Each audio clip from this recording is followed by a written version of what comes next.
सत्ता है तो सब ठीक है, जिसकी लाठी उसकी भैंस, ऐसा राजनीति का शास्त्र है।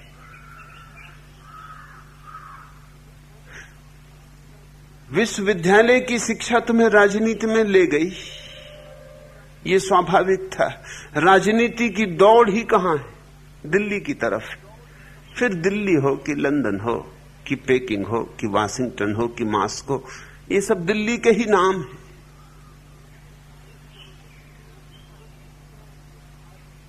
वहां थके होगे, हारे होगे, व्यर्थता देखी होगी, विफलता देखी होगी, सब बेस्वाद लगा होगा। आदमी समझदार थे तुम, नहीं तो जन्मों जन्मों पता नहीं चलता। आदमी होशियार थे तुम, तुम्हारे भीतर कुछ ज्योति थी, कुछ अंगारा जलता था, बिल्कुल राख में दब नहीं गया था, इसलिए तुम गुरुओं की तलाश में निकले।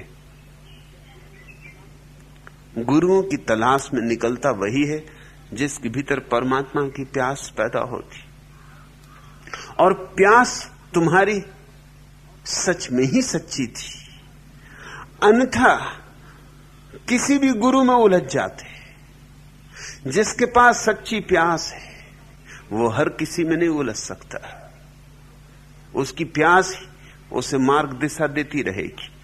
उसकी प्यास कसौटी है, वो हर चीज को कस के देख लेगा अपनी प्यास पर कि प्यास बुझती है या नहीं। नहीं बुझती तो और चलो, और आगे हटो, कहीं और खोजो।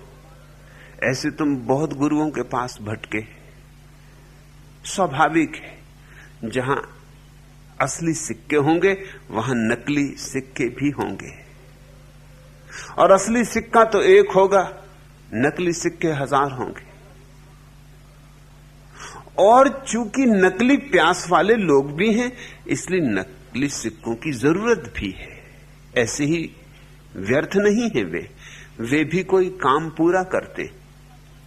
यहां अधिक लोग मिथ्या गुरु को ही चाहते, क्योंकि मिथ्या गुरु सुविधापूर्ण है।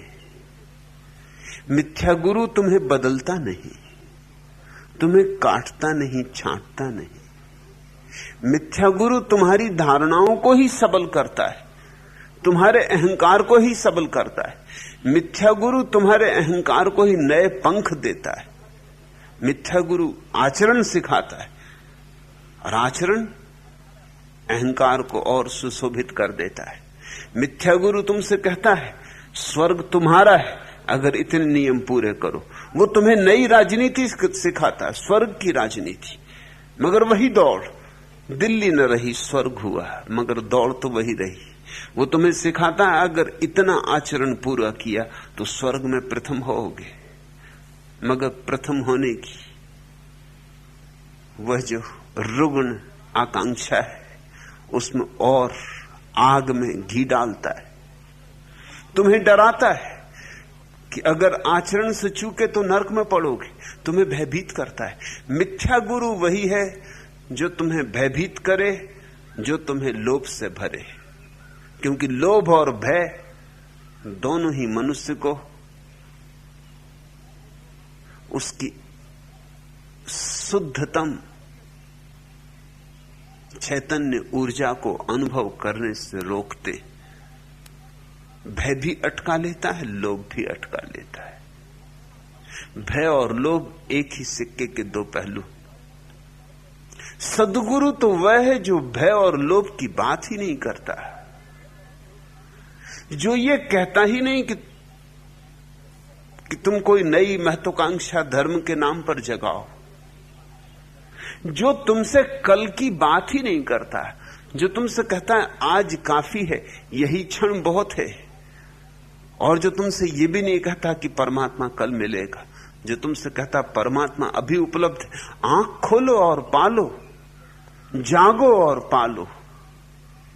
चूक रहे हो तो अपने कारण, परमात्मा दूर नहीं है, निकट से भी निकट है, श्वास से भी पास है, हृदय की धड़कन से भी पास है, और एक क्षण को भी परमात्मा तुमसे दूर नहीं हुआ है। क्योंकि परमात्मा अर्थात जीवन, परमात्मा अर्थात तुम्हारे हृदय की धड़कन, तुम्हारी श्वास, परमात्मा अर्थात तुम्हारा चैतन्य, तुम्हारा साक्षी भाव। झूठा गुरु सिखाता है कि परमात्मा तुम्हें देख रहा है। इसे जरा गौर से सुन लेना और खूब संभाल के रख लेना इस सूत्र को। झूठा गुरु तुम्हें सिखाता है परमात्मा तुम्हें देख रहा है, डरो, 24 घंटे देख रहा है, सोच समझ के करना कुछ, जरा कुछ गलत किया तो सड़ोगे नरक में, जरा कुछ गलत किया कि बहुत भुगतोगे, बहुत पछताओगे, क्षमा भी न किए जाओगे, जरा भूल हुई, जरा चूक हुई, नजर में आ जाएगी, कयामत के दिन हिसाब होगा। और अगर ठीक करते रहे और उसका गुणगान करते रहे, उसकी स्तुति करते रहे, उसके गीत गाते रहे, उसकी खुशामद करते रहे, तो स्वर्ग में खूब खूब पुरस्कार मिलेंगे। झूठा गुरु सिखाता है परमात्मा तुम्हें देख रहा है, सच्चा गुरु सिखाता है तुम्हारे भीतर जो देखने वाला है वह परमात्मा है।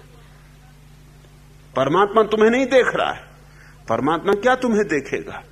तुम परमात्मा हो, तुम्हारे भीतर देखने वाले का नाम परमात्मा है।